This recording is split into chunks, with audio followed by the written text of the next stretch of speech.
Halo sahabat petani milenial. Ya, jadi di sini banyak teman-teman petani yang berkomentar bahwa bagaimana sih Bang cara menghemat pemakaian pupuk NPK Mutiara 16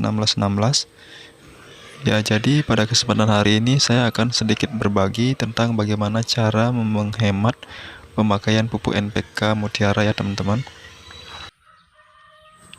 Jadi tonton terus videonya sampai habis ya, dan jangan di skip agar teman-teman tidak salah paham.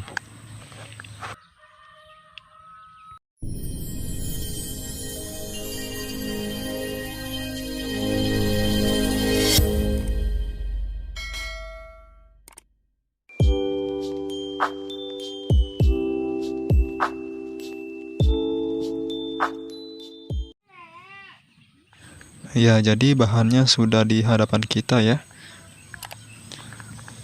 Dimana bahan utama kita yaitu pupuk NPK Mutiara 16. Kemudian kita siapkan micin atau MSG, merek apapun bebas ya teman-teman. Kemudian kita siapkan garam halusnya atau garam dapur. Kemudian kita siapkan bawang merah 1 siung saja teman-teman. Dan yang terakhir kita siapkan air bersih ya. Kalau saya menggunakan air hujan teman-teman. Jadi untuk airnya saya gunakan 300 ml ya. Oke, kita lanjut ke proses pembuatannya. Jadi pertama-tama kita iris dulu ya bawang merahnya.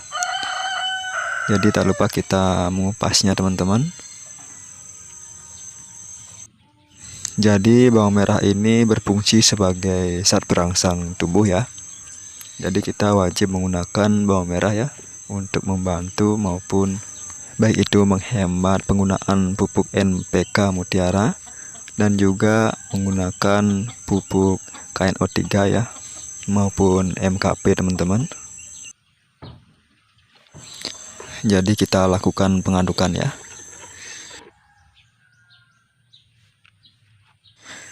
Jadi selanjutnya kita masukkan garam dapurnya ya. Saya biasa gunakan garam halus teman-teman untuk pencampurannya. Jadi jika teman-teman tidak menyediakan garam halus, bisa gunakan garam kerosok ya. Jadi selanjutnya kita masukkan micin ya, atau MSG, jadi merek apapun bebas ya teman-teman. Jadi saya gunakan 1 sendok yang kecil seperti itu. Jadi jika kita gunakan sendok makan, cukup kita gunakan ujungnya saja teman-teman sebagai takarannya. Oke, jadi selanjutnya kita lakukan pengadukan agar tercampur dan terurai secara merata teman-teman. Kemudian kita masukkan bahan utama kita yaitu pupuk Mutiara NPK 16 sebagai pupuk yang kita gunakan untuk menghemat penggunaannya ya. Jadi kita masukkan 1 sendok makan penuh ya. Untuk campuran air 300 ml ya. Jadi kita masukkan saja pupuk yang kita gunakan. Jadi selanjutnya kita aduk sampai merata teman-teman, agar NPK yang kita gunakan terurai secara merata ya.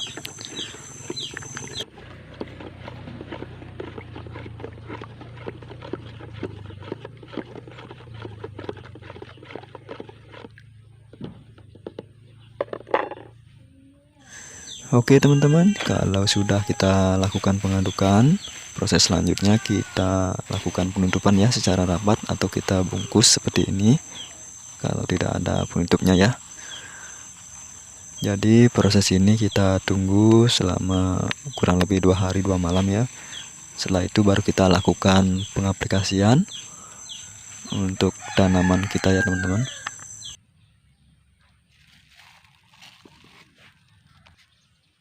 Jadi agar kita tidak bingung dan lupa akan proses pembuatannya, jadi sebaiknya saya tulis seperti ini ya, karena saya membuat racikan fermentasi pembuatan pupuk lumayan banyak ya, jadi sengaja saya tulis seperti ini agar mempermudah saya mengingatnya teman-teman.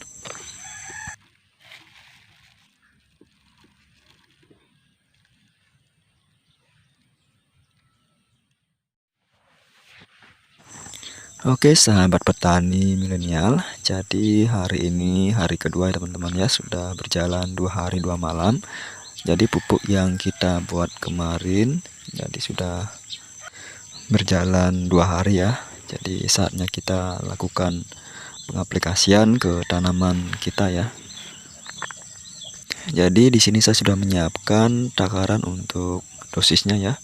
Jadi saya gunakan 100 ml dan juga kita sudah siapkan air hujan ya teman-teman. Jadi pertama-tama kita buka dulu nih racikan yang sudah kita buat ya, seperti ini teman-teman.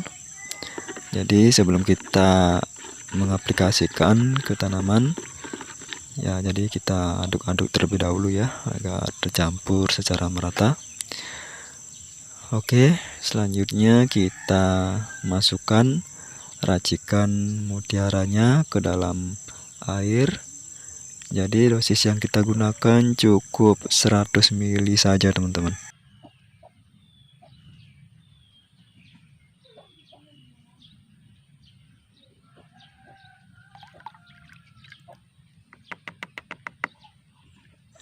Jadi ini ada sisa 200 ml ya.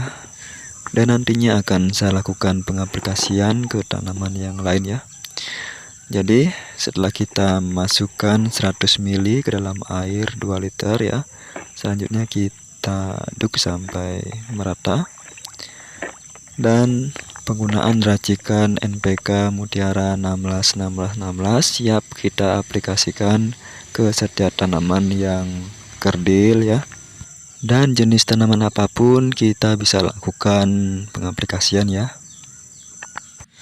Jadi di hadapan kita ini adalah tanaman ceri ya, atau bibit ceri. Jadi saya langsung saja menyiramnya seperti ini teman-teman. Jadi kita gunakan 120 ml ya untuk satu tanaman ya. Jadi ini adalah bibit mangga. Jadi saya lakukan pengocoran juga ya.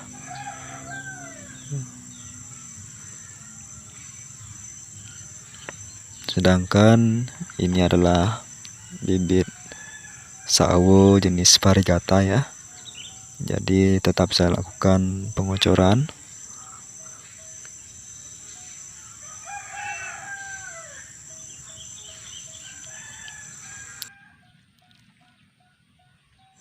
Jadi teman-teman bisa lakukan pengaplikasian setiap 10 hari sekali ya. Jadi cara ini sangat cocok banget buat teman-teman petani kita yang sedang kesulitan pupuk ya. Jadi metode ini biasa saya terapkan ya untuk menghemat penggunaan pupuk itu sendiri teman-teman. Apalagi pupuk sekarang tidak ada yang murah ya. Jadi kalau bukan kita yang kreatif dan inovatif, siapa lagi teman-teman ya. Karena ini juga demi kepentingan petani kita semua dan juga kesejahteraan kita bersama ya.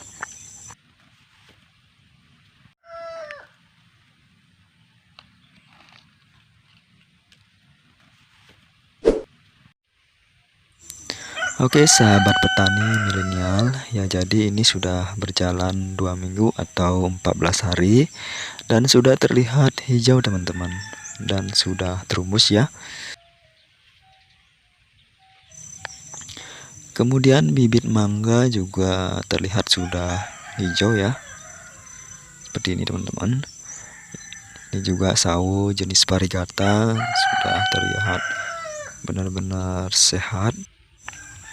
Selanjutnya ini tanaman jambu kristal ya.